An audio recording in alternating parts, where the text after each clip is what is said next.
Olá, tudo bem, gente?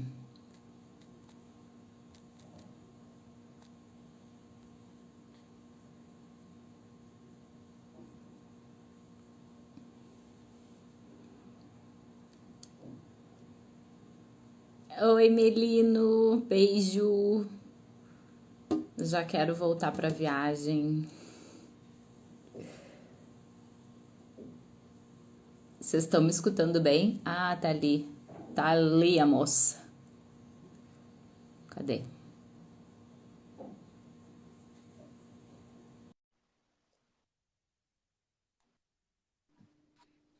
Ei, Ai, que emoção. oi Cris, tudo bem? Tudo bem? Bom, gente, eu vou deixar a Polly se apresentar, mas eu estou muito feliz de estar aqui com ela para a gente falar de um assunto tão importante, que são mitos do comportamento dos bebês, né? Principalmente ali os menores de 1 ano. E é claro que eu vou puxar a brasa um pouco para o aleitamento, mas às vezes é através do aleitamento que a gente, enfim, desconfia de algumas coisas, né, Polly? Então eu queria que tu fizesse a tua apresentação aqui, tá? Para a gente começar essa live, que eu tenho certeza que vai ser maravilhosa. Gente, primeiro eu quero agradecer sobre desenvolvimento de bebês, que é uma coisa que é muito importante para mim, né? Que eu tenho buscado conhecer cada vez mais. Quero me apresentar, meu nome é Poliana, sou mãe de duas fofuras incríveis, a Sofia e o João. A Sophie tem 13 anos e tem altas habilidades, e o João tem 5 anos e é autista. Antes de ser mãe dos meus filhos, né, eu era formada em Direito e trabalhava com investigação criminal. Minha especialização era Direito Criminal e trabalhava com investigação criminal, advoguei, fui investigadora de polícia. João veio e me apresentou um mundo que eu não conhecia, né, de uma criança com atrasos no desenvolvimento. E através dele eu fiz uma pós-graduação em autismo, né, para ajudar o João, pela Universidade Federal de Minas Gerais. Emendei com mestrado em psicologia e hoje faço doutorado, né, e a minha área de pesquisa é desenvolvimento e comportamento de bebês, focado em autismo, mas a gente tem que estudar tudo, né? Não tem como estudar comportamentos atípicos sem estudar o comportamento típico. Uma coisa está necessariamente atrelada à outra. Então, é isso. E estou muito feliz de estar aqui hoje, podendo falar um pouquinho disso com você. Eu amo a tua história porque é muito parecida com a minha, né? Tu é advogada, ex-policial, né? Investigadora criminal. Eu sou ex-paleontóloga e as Uhum. maternidades e as histórias de maternidade nos atravessaram em diferentes lugares e fizeram com que a gente mudasse completamente de profissão, né? Olha, Exatamente. claro que o teu foco muito é o autismo, mas existem outras questões comportamentais, né, gente? A, Conhecer a Poliana através das redes sociais mudou, inclusive, o meu olhar para os atendimentos de aleitamento e para os atendimentos de desmame, né? Eu virei uma fã. Eu já, na faculdade de biologia, já uma das cadeiras que eu mais gostava era etologia, amava já ler Skinner, mas foi através de ti que eu comecei a entender a importância de avaliação comportamental, inclusive, né, na educação de crianças, em processo de amamentação e de Uhum. desmame. E eu queria que tu começasse ali dos mitos, Polly, falar um pouquinho sobre o famoso bebê Rainide. Já vamos começar Ai, assim, ai. treta. Já vamos começar na treta, né? Então, assim, eu acho que de forma geral a gente tem é, uma certa romantização e uma dificuldade de compreender o comportamento humano em todos os níveis, né? Não só em bebês, como em pessoas adultas. Nós mesmos temos dificuldade de nomear o nosso comportamento, porque a gente não olha, né? A gente não olha para os sentimentos, as emoções, o comportamento na nossa educação. A gente não se preocupa tanto com isso, não é cultural a maneira que a gente educa as crianças. É uma maneira muito punitiva de não fazer algo, ao invés de ensinar, né, sobre o próprio comportamento, eventuais consequências e outras maneiras de se relacionar com o mundo. Mas quando isso vai para o bebê, é muito forte, né, essa certa romantização e essa perda do contato com a ciência quando a gente fala de comportamento. A gente vê aí as pessoas com essas frases muito comuns, como cada criança tem seu tempo, né? Que meninos desenvolvem mais rápido que meninas. Assim, não, ele é menino. Não, mais devagar, desculpa. Que meninas desenvolvem mais rápido que os meninos.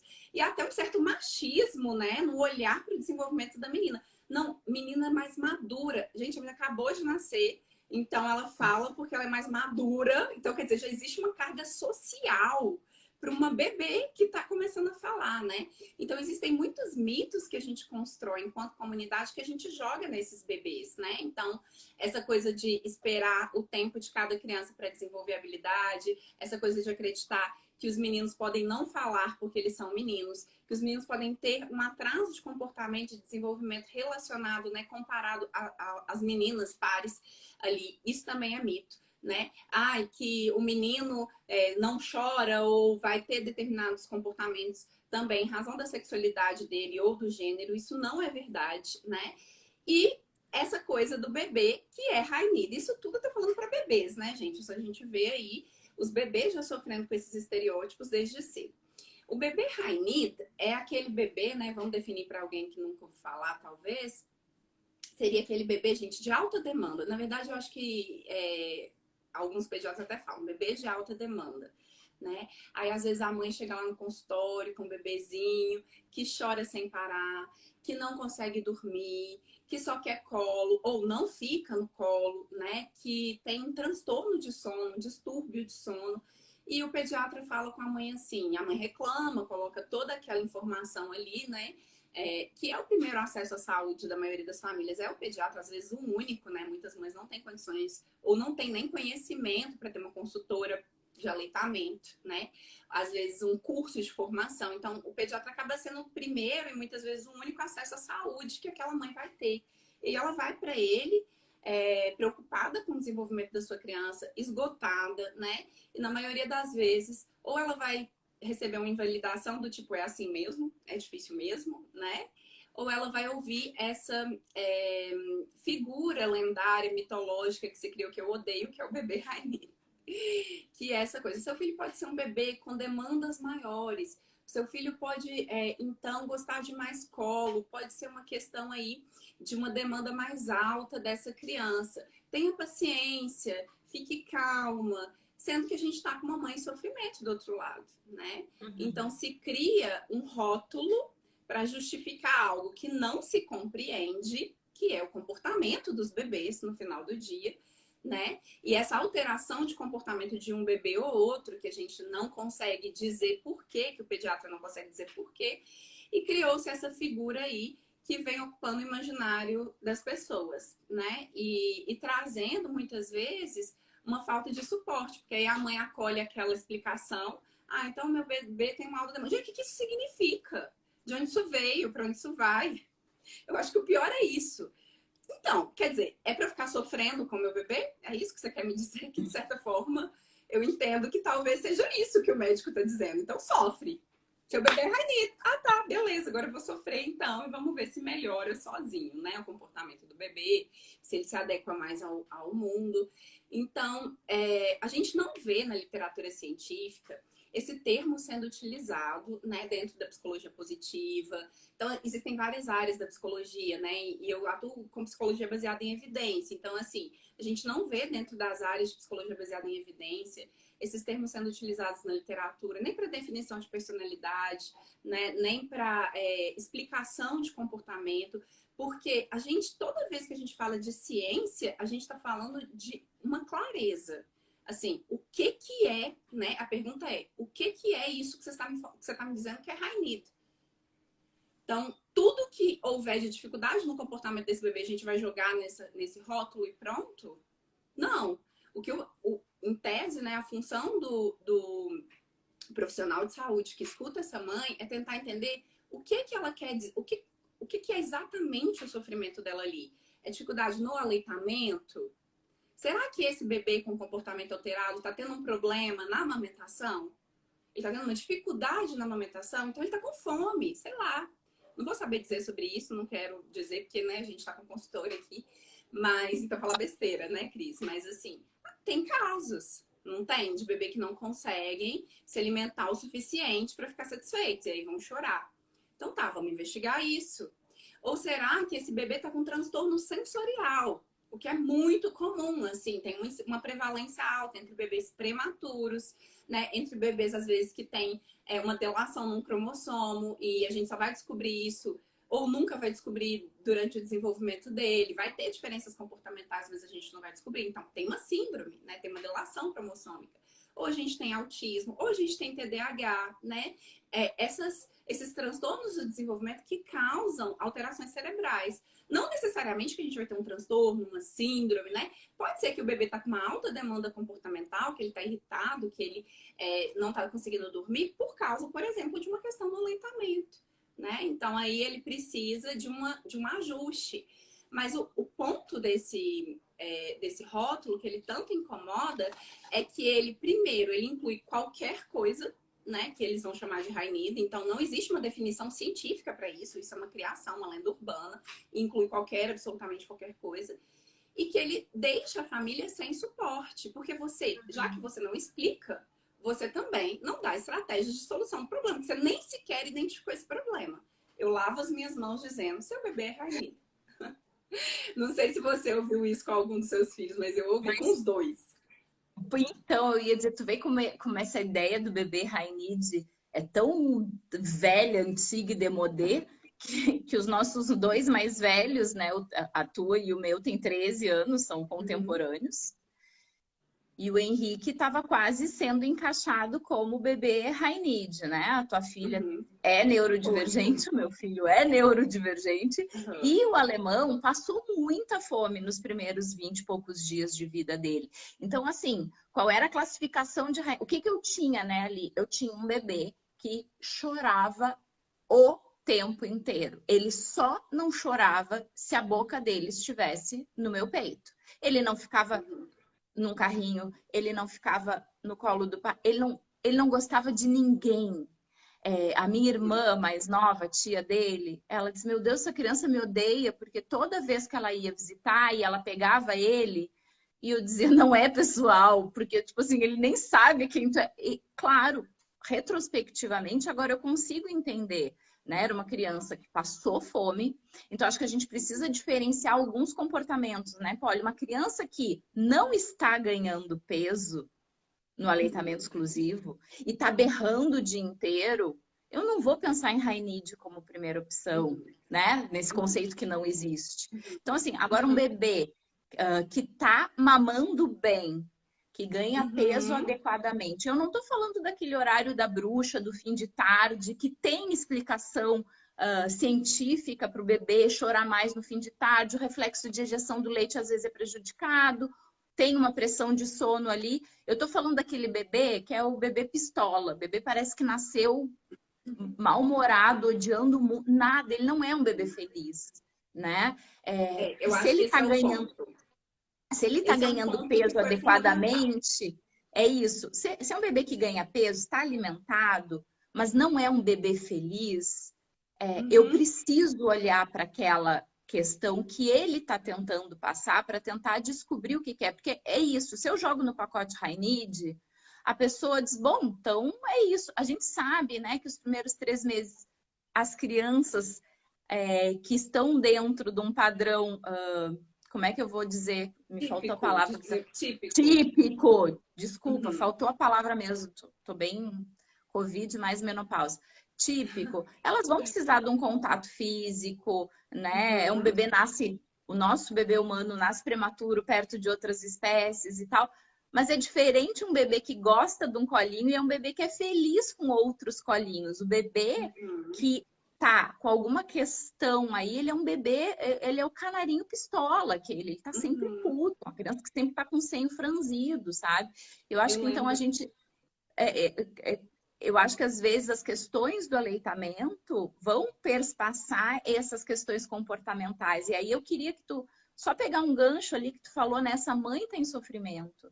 Então, tu vê um bebê que tá com dificuldade ali de adaptação ao mundo, que tá muito irritado e nada do que ela faz está funcionando, pode ser risco para depressão pós-parto, né? Que está sendo Sim. super mal diagnosticada. Fator de risco, que aí até tem o protocolo IRD, que eu não sei se tu pensou em Conheço. falar aqui, que é lei, né? E que ninguém aplica de risco psíquico. Então, eu queria que tu pegasse esse gancho desse bebê que está triste, que é um bebê mal-humorado, para a gente começar a pensar o que são transtornos de comportamento, alertas para o desenvolvimento, para ver se é típico, se é atípico. Só para te comentar que teve um comentário antes aqui da Nana que falou: ah, minha bebê era high need e depois foi diagnosticada dentro do TEA. Meus 2 bebês foram high need também, e os 2 receberam diagnósticos depois. Cada um diferente do outro, mas sim, eles eram neurodivergentes e tinham transtorno sensorial, e eu acho que isso é um ponto. Eu acho, Cris, que existem algumas questões, assim, importantes nisso que você falou também. Eu acho, o João, né, eu falei exatamente a mesma coisa para o pediatra dele. Eu falei, o João me odeia, ele odeia estar no mundo, ele odeia viver. Por quê?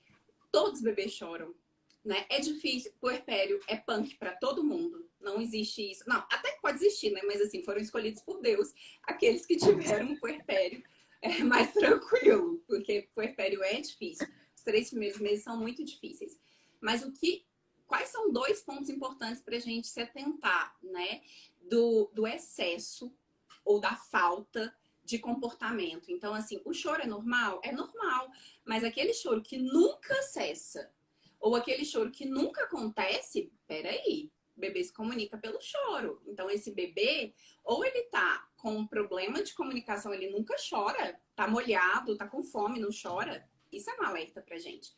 Ou pelo contrário, né? O bebê que não para de chorar, mesmo que todas as necessidades dele estejam supridas. Ele tá bem alimentado, ele tá limpinho, ele tá com a fralda limpa, ganhou um colinho, aí você faz assim, você entrega pra sua irmã, né? Então é esperado que ele consiga ficar ali 5 minutos, que seja 10 minutos. E ele, na hora, dá aquela resposta exagerada. Então são os exageros, né? Ou as faltas absolutas que vão chamar a nossa atenção. Tem bebê que chora menos, tem bebê que chora mais, mas dentro de uma média que seja ali, né, adequada, comparado sempre, né, gente? Assim, sempre a gente pensa na distribuição ali do comportamento entre a espécie. Você falou outra coisa também que me chama a atenção, que é o feliz, né? Eu acho que isso é um marco, e as pesquisas, acho não, tá? Eu falo às vezes acho, mas as pesquisas mostram isso, né? Que bebês até os 8 meses de idade, eles medindo ali a frequência de comportamentos que demonstrassem, né, alegria, satisfação, bem-estar, né? Em bebês, a gente vê que os bebês que não têm esses comportamentos presentes com uma frequência adequada, lá na frente eles vão receber diagnósticos com uma frequência muito maior, um diagnóstico de transtorno, um diagnóstico, às vezes, de uma apresentação prodômica de determinados quadros psiquiátricos, né? Então, a gente acaba vendo no bebê já a presença desse marco, a infelicidade. E isso é preocupante, né? Um bebê que não é feliz, que não tá sorrindo, que não fica bem quando ele recebe ali todos os cuidados que ele deveria receber, um colinho, como você disse. E é isso, né? Então, acho que isso é uma coisa pra gente ficar alerta mesmo. Eu não lembro o que você tinha me pedido para falar, Cris. Eu me perdi nas minhas reflexões aqui. Me perdi um pouco. Vocês estão assistindo live de 2 pessoas, uma TDAH, a outra não tem memória mesmo. Daqui a pouco eu me lembro. É que tu estava falando e eu me lembrei de outra coisa, né? Um exemplo bem típico. Esses tempos eu atendi um bebê para aleitamento. Tão interessante, olha. Toda vez que eu me debruçava, gente, bebê tinha 40 dias, era bem novinho, estava ganhando peso bem. A questão dela era um pouco comportamental. Toda vez que eu me aproximava para tentar organizar, ela queria começar a treinar a dar leite no copinho ou de colherinha, era um bebê novinho, era uma mãe autônoma que ia ter que voltar para o trabalho com 2 meses, então faltava 20 dias. Essa criança simplesmente usava toda a coordenação que um bebê de 40 dias possa ter para enfiar o rosto embaixo da axila da mãe. não suportava a minha aproximação. Não, era nítido. Não suportar 40 dias, gente. A criança virava todo É o chocante. rostinho para se enfiar embaixo do sovaco da mãe. E aí, né, eu acho que tem muita gente que está me assistindo que é consultor e tal. A pergunta é: eu já fiz várias formações, inclusive contigo, disso, como abordar, né, essa família para dizer assim: olha, tem alguma coisa aqui que é para além, porque ela assim, ai, ele tem aversão, ele não aceita que toque no lábio dele. E a questão não era, eu não tinha como eu medir se era sensorial oral, porque era uma criança que não suportava a aproximação de uma pessoa que não fosse a mãe. Nem o pai também conseguia fazer absolutamente nada com a criança. E outra coisa interessante é que quando eu finalmente consegui tocar nos lábios do neném, ele fechou os olhos automaticamente, assim. Ela estava de olhinho bem aberto, eu consegui chegar pelo lado, fui tocando nas comissuras labiais. Quando eu introduzi o dedo na boca da criança, ela fechou o olho.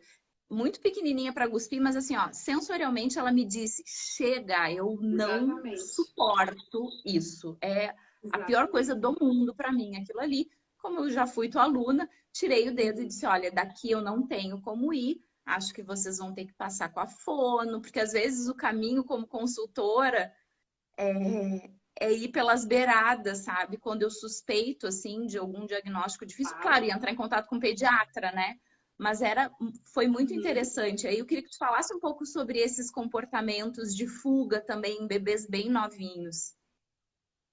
Isso é muito engraçado. O que acontece, né? A gente está falando de mito de comportamento. A gente acha que qualquer coisa que o bebê fizer é isso mesmo, e não é bem assim. Existem padrões esperados para o comportamento que tem relação com a nossa evolução enquanto espécie, né? Com o fato que nós somos bichos. Então, você vai saber dizer muito mais do que eu. Se eu falar alguma besteira, me corrija, por favor. Mas a gente diz que o comportamento ele tem 3 dimensões, que é a dimensão filogenética, ontogenética e a cultural. Então, assim, basicamente, a gente tem aí um DNA que tem uma memória genética, né, que tem relação com tudo que a nossa espécie evoluiu para chegar onde a gente está e que também quer garantir a nossa sobrevivência, né? E Uhum. a gente tem influência no nosso comportamento desse DNA junto com a nossa biologia. Então, sei lá, a gente está doente, passando mal, alguma coisa assim, e com o que a gente aprende do ambiente. E o bebê, ele tem essas dimensões desde o dia zero. Ele nasceu, ele é um ser que está se comportando. Eu acho que esse é o ponto. E por isso todo mundo fica desesperado muitas vezes ou joga tudo num bolo porque não entende isso, né?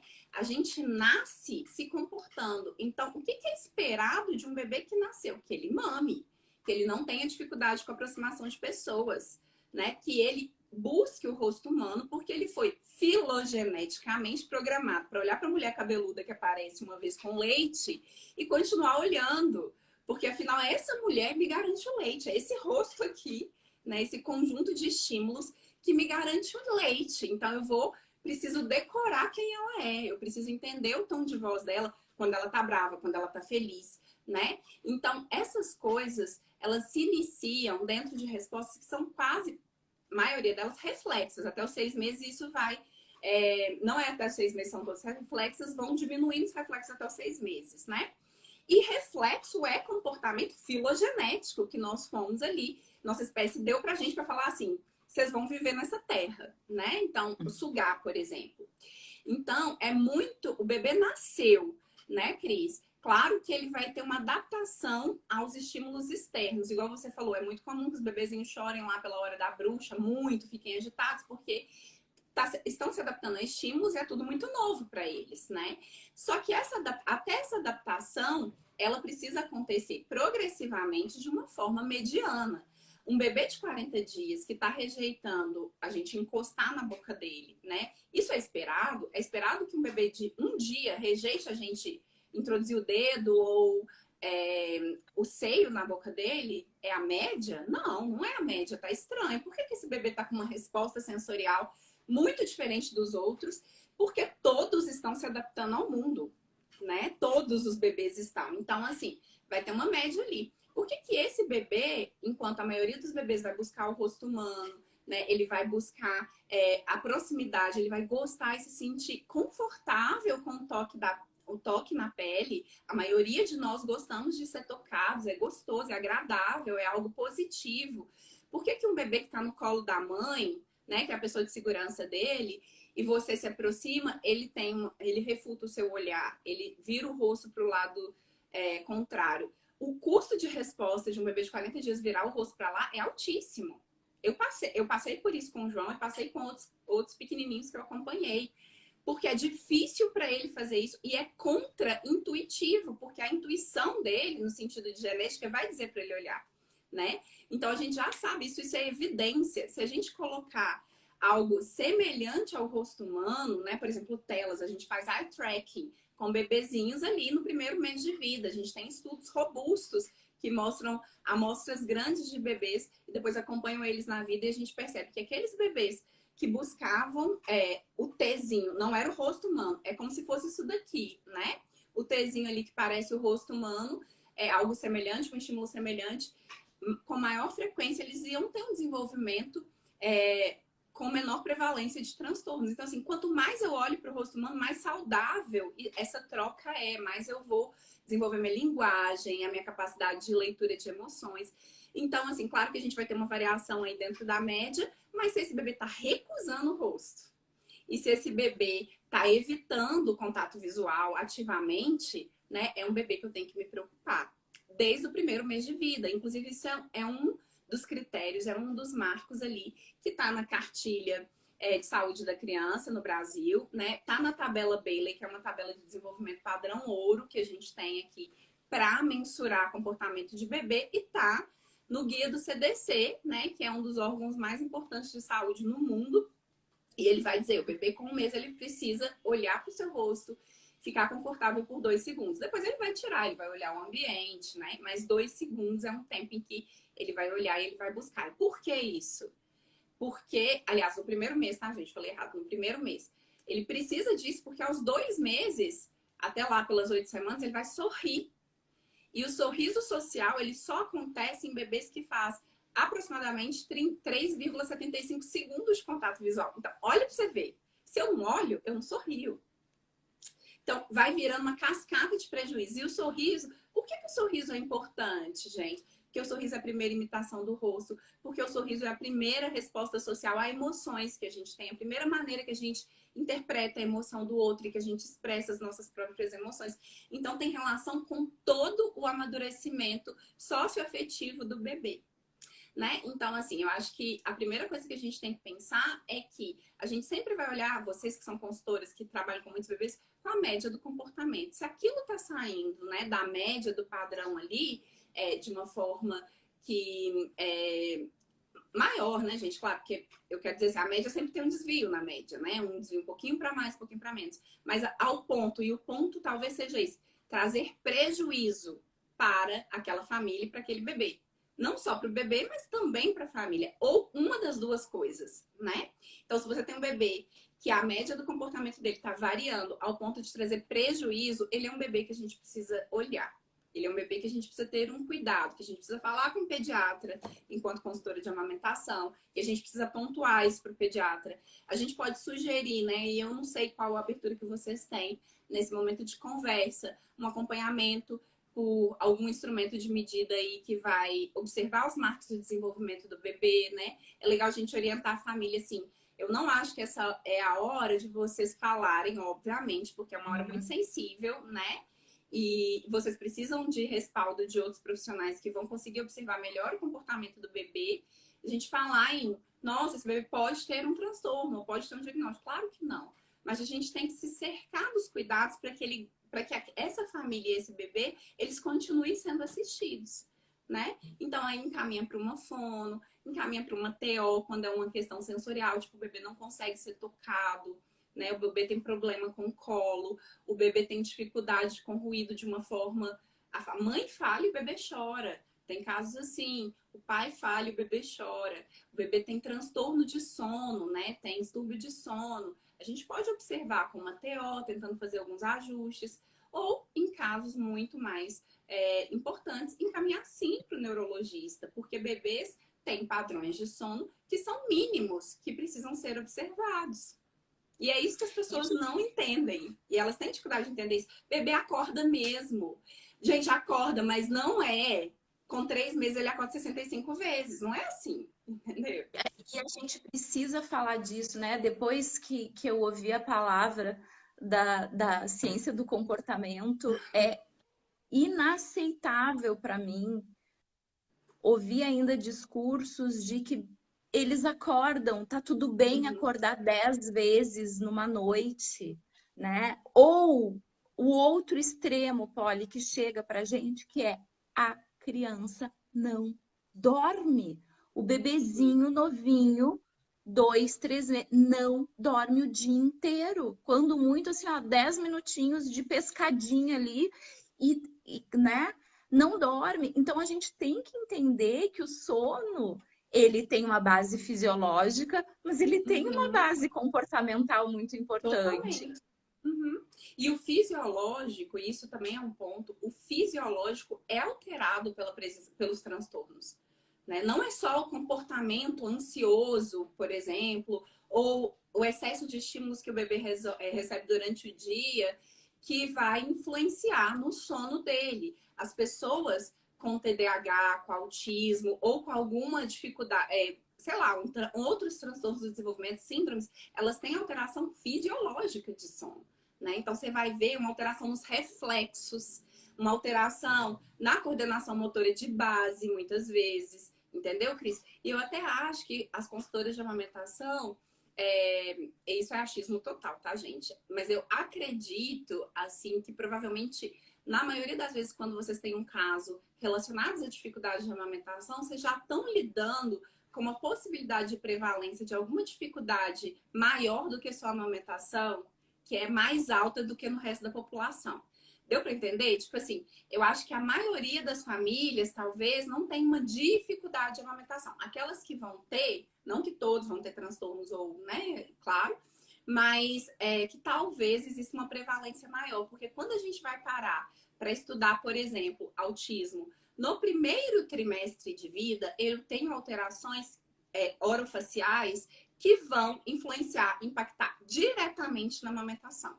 Então, você tem no autismo um aleitamento que ele é mais dificultoso, que muitas vezes as mães desistem de amamentar por causa de transtornos sensoriais, por causa da dificuldade do bebê de ser tocado, às vezes, por causa de amamentação, como que eles falam, gente?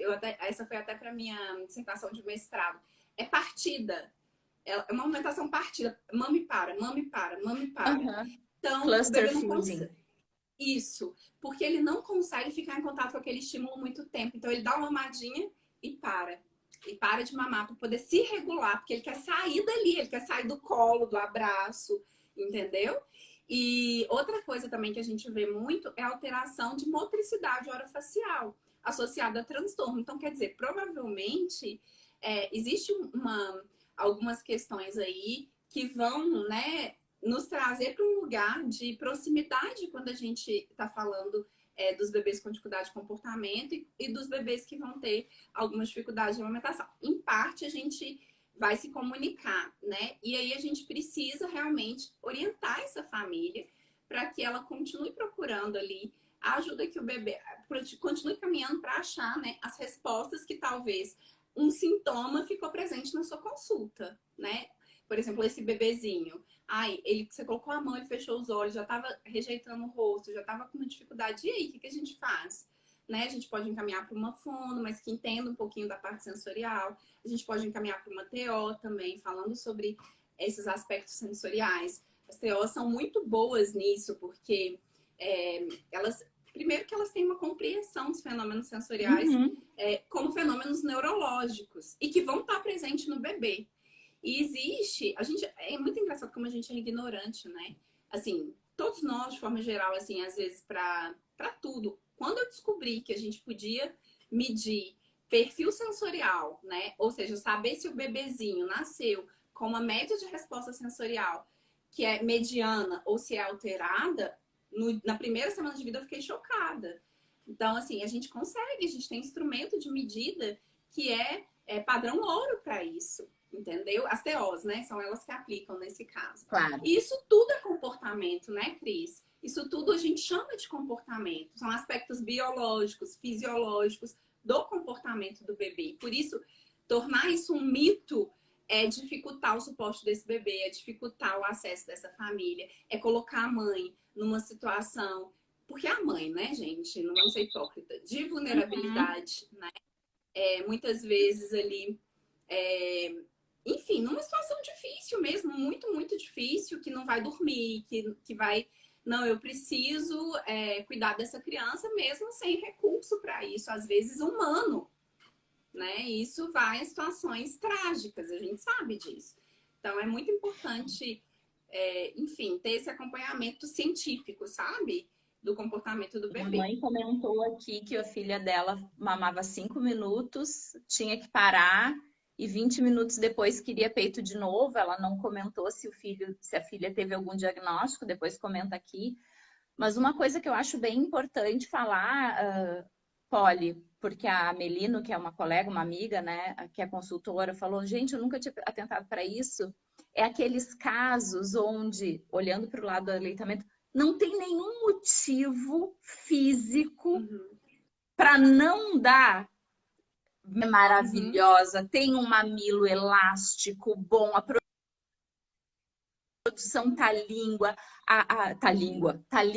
a criança suga, deglute, respira coordenadamente, não tem alteração de freio e ela não pega o peito de jeito nenhum. Aí a mãe tira o leite, bota numa mamadeira e a criança toma tudo.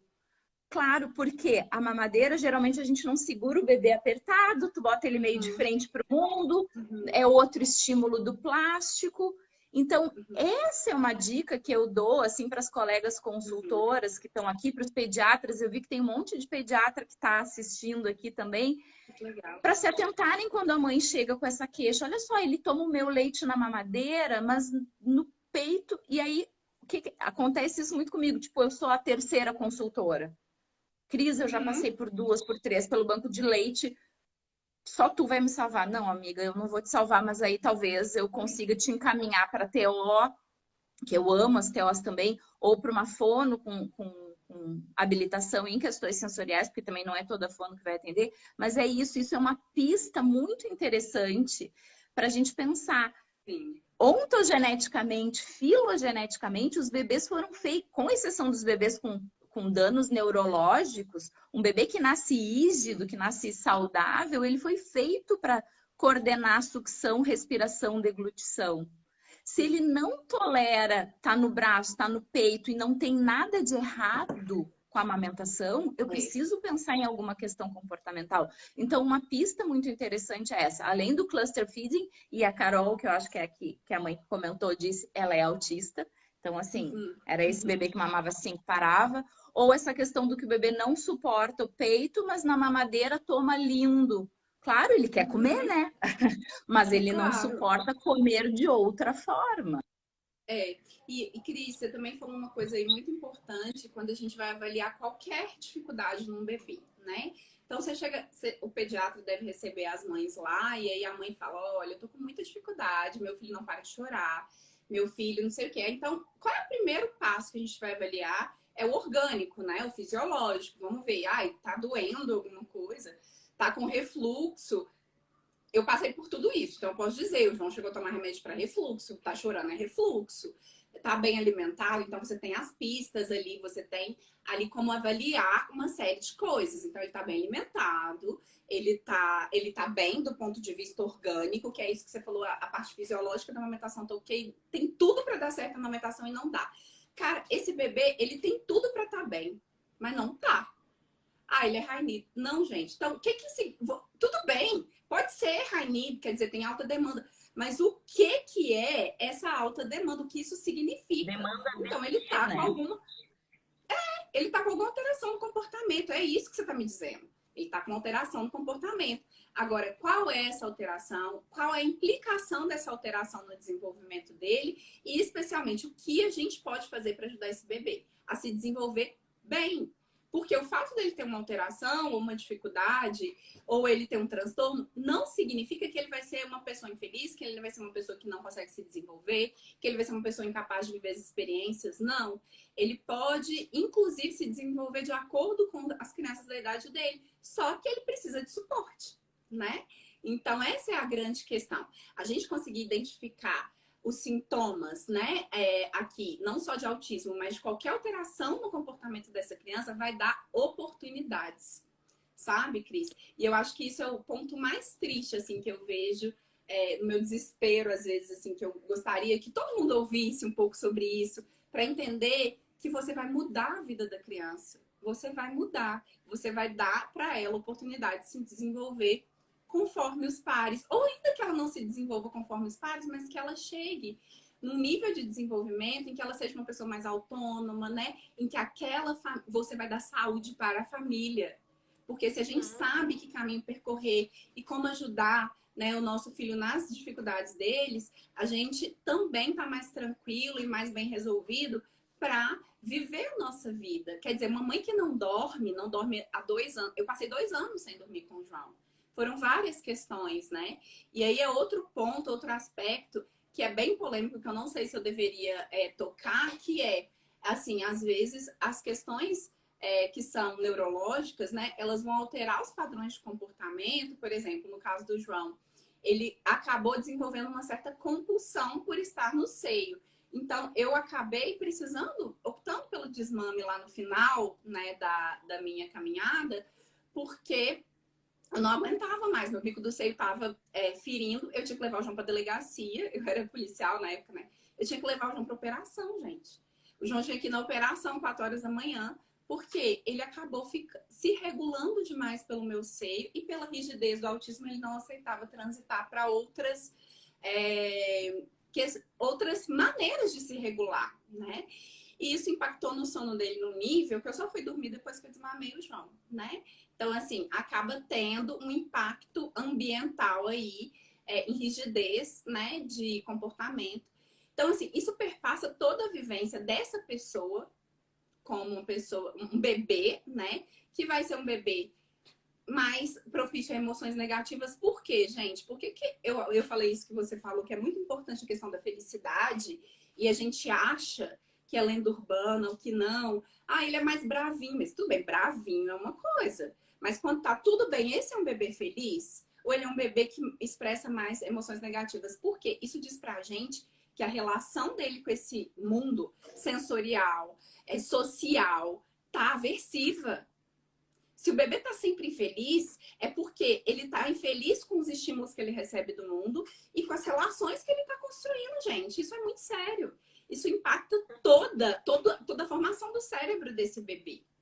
Porque a gente é impactado pela maneira que a gente experiencia, né? Experiencia o mundo. E aí, pode ter como dar isso? Tem, com intervenção. É assim que a gente faz um bebê que tem dificuldades com o sensorial, né? Com o social. É assim que a gente faz ele parar de odiar a vida e passar a amar a vida, né? A gostar da vida. Enquanto estava falando e entrando num tema polêmico do desmame, eu quero puxar que alguém comentou aqui